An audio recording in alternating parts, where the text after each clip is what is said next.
Ali al-Batran, less than 1 month old, fought for his life on Monday at a hospital in Gaza, where severe cold in the enclave's second winter of the war has added to the suffering of displaced Palestinians.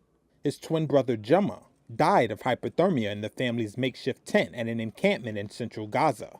Doctors say he's one of several Palestinians who have died of exposure and cold in recent days. Reuters spoke to his father, Yahya al-Batran. It was 3 a.m. I woke up and asked my wife why she was up, and she said that she has been trying to wake up Gemma for an hour, but he is not waking up. And I ask about Ali, and she says he too is not waking up. I started tapping them like that and said, "Oh no." I held Gemma. He was white and freezing as snow. Go see him. Like ice, frozen. I carried him and rushed out. His brother Ali was in the intensive care unit at the Al-Aqsa Martyrs Hospital. His doctor said he is in critical condition. The Gaza Strip is gravely suffering as a result of the winter season. There are around 2 million people in Gaza living in worn-out tents. The death of Gemma shows how severe the situation facing vulnerable families remains. Nora al-Batran is Gemma's mother. Since I'm an adult, I may take this and endure it. But what did the young one do to deserve this? He cannot endure hunger. He cannot endure the cold nor this hopelessness. We call on anybody and everybody that can help us to please do and end this war. According to Palestinian health officials, Israel's campaign against Hamas in Gaza has killed more than 45,500 Palestinians and turned the enclave into a wasteland of rubble and destroyed buildings. The war was triggered by a Hamas attack on southern Israel on October 7, 2023, in which 1,200 people were killed and 251 taken to Gaza as hostages, according to Israeli tallies.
Holding elections in Syria could take several years, the country's de facto leader Ahmed al-Shara has said in his first comments on a possible electoral timetable since Bashar al-Assad was ousted early in December.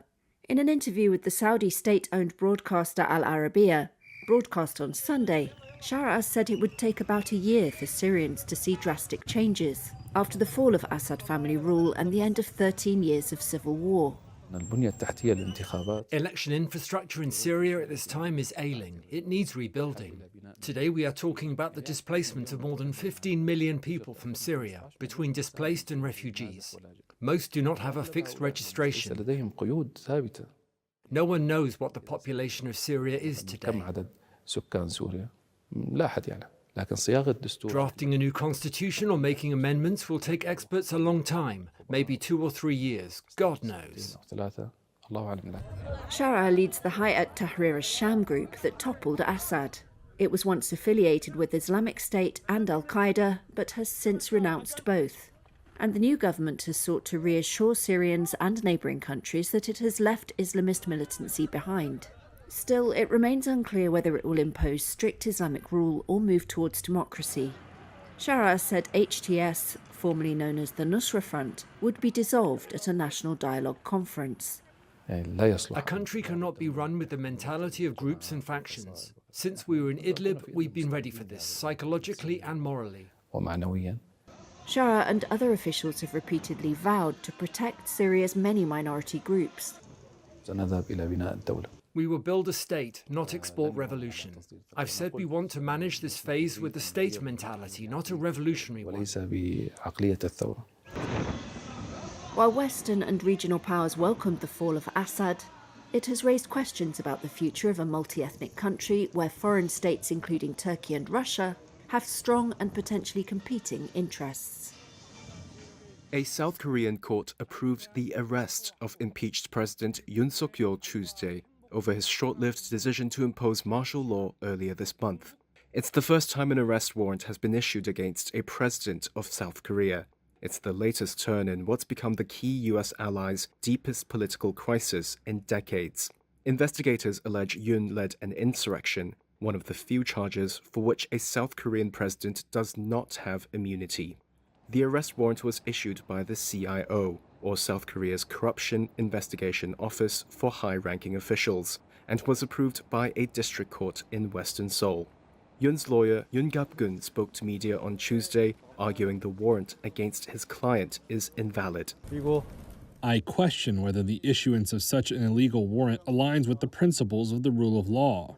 It is our position that this unlawful arrest warrant request is illegal and invalid. The declaration of martial law is a power granted to the president under the Constitution. The president exercised this authority legitimately as part of their duty to protect the constitutional order of the nation. Yoon had already ignored summons for questioning 3 times since his martial law declaration. His supporters rallied outside his residence on Tuesday as they faced off with his critics, which included Jinbo Party lawmaker Chon Jun-dong. Even regarding this arrest warrant, Yoon Suk-yeol, who is being accused of treason, claims that it is illegal and refuses to acknowledge it. Therefore, it's imperative today to ensure that this arrest warrant is executed and that this individual accused of treason faces legal consequences. In a statement, South Korea's Presidential Security Service said it will treat the arrest warrant according to due process. Previously, the service had blocked police attempts to raid the presidential office as part of an investigation. Meanwhile, Yoon's impeachment trial is underway at South Korea's Constitutional Court. The next hearing in that case is set for Friday. When Yoon declared martial law on December 3rd, he mentioned anti-state forces were among his political opponents. He revoked it hours later after lawmakers defied him. Prime Minister Han Duck-soo had taken over from Yoon as acting president, but he too was impeached on Friday. Driverless cars are already on Chinese roads. This robo-taxi is plying the streets of the central city of Wuhan, which has moved fast to adopt the technology. Now Beijing wants to catch up. On Tuesday, the capital unveiled new rules meant to encourage autonomous driving there. State media say vehicles that pass road tests and safety assessments will be allowed to apply for trials in the city. The regulations take effect from April 1st, and the eventual goal is to get driverless buses and taxis roaming the streets. There will also be moves to develop intelligent road infrastructure to support such transport. Chinese authorities have been aggressively green-lighting trials of self-driving tech around the country. At least 19 cities are now conducting trials of robo-taxis and robo-buses. On Monday, Wuhan said it had adopted new rules meant to promote the development of intelligent connected transport. Big players in the field include Apollo Go, a subsidiary of tech giant Baidu. It had set a goal of deploying 1,000 robo-taxis in Wuhan by the end of 2024. Rival Pony AI aims to roughly quadruple its driverless cab fleet by 2026. Meanwhile, Tesla hopes to bring its so-called full self-driving tech to China in early 2025, and has said it will start making its own robo-taxis the following year.